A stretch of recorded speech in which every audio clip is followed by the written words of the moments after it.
Info Kids. আবির ছিল এক দুরন্ত আর হাসিখুশি ছেলে। প্রতিদিন সে স্কুলে যেত, খেলাধুলায় মেতে থাকত আর বন্ধুদের সঙ্গে দুষ্টুমি করত। কিন্তু নামাজ, আল্লাহর কথা বা ভালো কাজের কথা উঠলেই সে হঠাৎ গম্ভীর হয়ে যেত।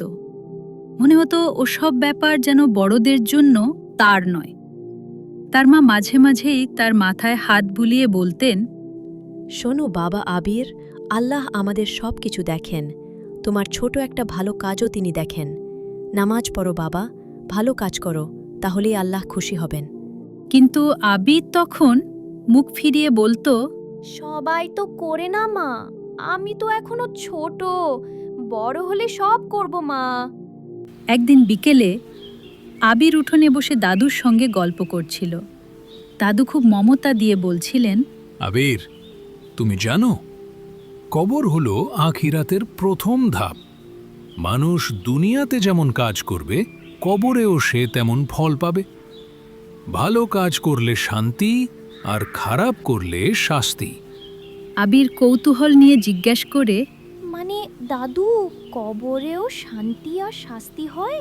দাদু মৃদু হেসে বললেন, হ্যাঁ দাদু, যারা ভালো কাজ করে, নামাজ পড়ে, মানুষের উপকার করে, তাদের কবর হয় জান্নাতের বাগানের মতো। আর যারা খারাপ কাজ করে, মানুষকে ঠকায়, নামাজ ছেড়ে দেয়, তাদের কবর হয় জাহান্নামের গর্তের মতো ভয়ঙ্কর। সেই রাতে আবি ঘুমিয়ে পড়ে।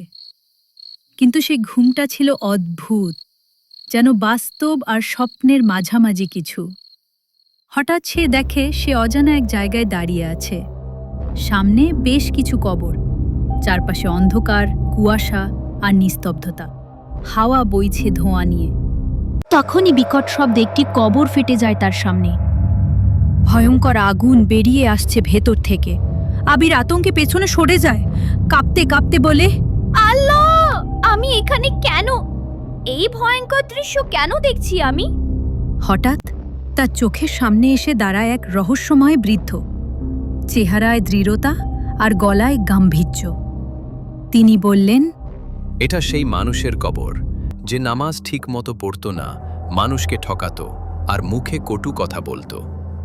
তার কবর আজ আগুনের ঘর। হঠাৎ তার চোখে পড়ে একটি কবর থেকে আলো বের হচ্ছে। সেখানে পাখির ডাক, ফুলের ঘ্রাণ আর শান্তির পরশ। আবির কৌতূহলে জিজ্ঞেস করে, এই কবরটা কার? বৃদ্ধ ব্যক্তি মুচকি হেসে বললেন, এটা সেই মানুষের কবর যে গোপনে সদকা করত, 5 ওয়াক্ত নামাজ পড়ত, কাউকে কষ্ট দিত না। আল্লাহ তার জন্য কবরকে জান্নাত বানিয়ে দিয়েছেন। আবির এগিয়ে গিয়ে সেই কবরের পাশে দাঁড়ায়। তার বুক ভরে ওঠে শান্তিতে। ফুলের ঘ্রাণ, ঠান্ডা বাতাস আর মনের মধ্যে এক অজানা আলো। তার চোখে জল চলে আসে। সে ফিসফিস করে বলে, আমিও এমন কবর চাই, আমি বদলাতে চাই। আল্লাহ, আমাকে পথ দেখাও। ঠিক তখনই হঠাৎ ঘুম ভেঙে যায় তার। সে উঠে বসে নিজের বিছানায়। হৃদয় কাঁপছে, চোখে এখনো অশ্রু। আকাশের দিকে তাকিয়ে চোখ ভেজা অশ্রুতে আবির ধীরে ধীরে হাত তোলে, বলে, আজ থেকেই আমি নামাজ পড়ব, ভালো কাজ করব, কাউকে কষ্ট দেব না, আর আল্লাহকে কখনো ভুলে যাব না। তার চোখে কোনো ভয় নেই, কেবল শান্তি আর আলো। যেন রাতের সেই স্বপ্ন তার ভেতর থেকে সব অন্ধকার দূর করে দিয়েছে। ঠিক তখনই ঘরের দরজার কাছে দাঁড়িয়ে থাকা দাদু ধীরে ধীরে এগিয়ে আসেন।